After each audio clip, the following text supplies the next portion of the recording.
Assalamualaikum warahmatullahi wabarakatuh. Hai guys, ketemu lagi nih. Kali ini kita bakal ngebahas tentang sholat Idul Fitri. Jadi, MUI sudah mengeluarkan fatwa nomor 28 tahun 2020 tentang panduan kaifiat takbir dan sholat Idul Fitri saat pandemi COVID-19 ini.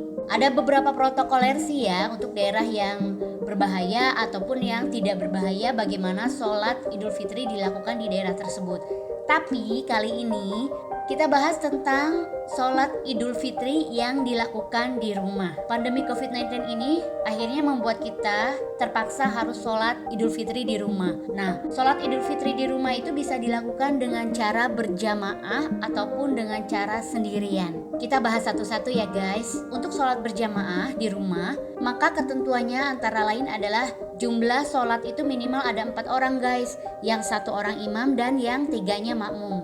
Tata caranya adalah sebagai berikut.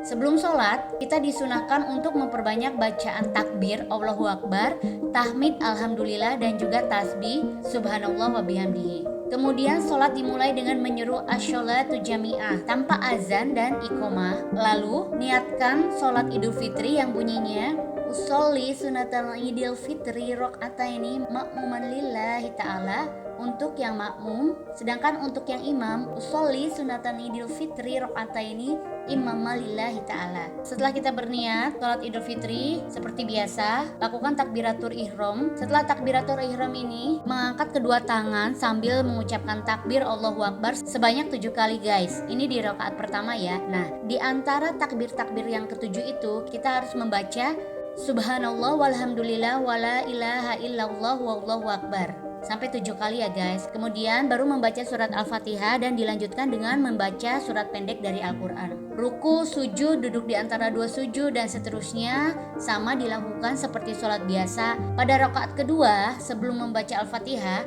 kita disunahkan lagi nih guys untuk takbir tapi hanya sebanyak 5 kali. Jangan lupa di setiap takbirnya kita harus mengucapkan Subhanallah walhamdulillah wala ilaha illallah wallahu akbar. Kemudian baru seperti biasa Al-Fatihah dilanjut dengan surat pendek, ruku, sujud, lalu salam. Nah, setelah salam sebenarnya disunahkan untuk mendengarkan khutbah. Tapi kondisinya ketika misalnya kita berjamaah di rumah tapi tidak ada yang bisa khutbah, itu tidak masalah guys. Kemudian untuk sholat Idul Fitri yang dilaksanakan secara sendiri atau munfarid di rumah, pada dasarnya semuanya sama kayak sholat Idul Fitri ketika berjamaah. Hanya saja yang membedakan adalah niatnya. Niatnya yaitu usolli sunatan Idul Fitri rok'ataini lillahi ta'ala. Kemudian untuk sholat sendiri ini atau munfarid itu tidak ada khutbah guys. Oke, itu tadi panduan untuk sholat Idul Fitri yang dilakukan di rumah selama pandemi ini ya guys. Kita berdoa sama-sama yuk, semoga pandemi ini segera berakhir ya Allah, amin ya rabbal alamin. Thank you for watching guys. Wassalamualaikum warahmatullahi wabarakatuh.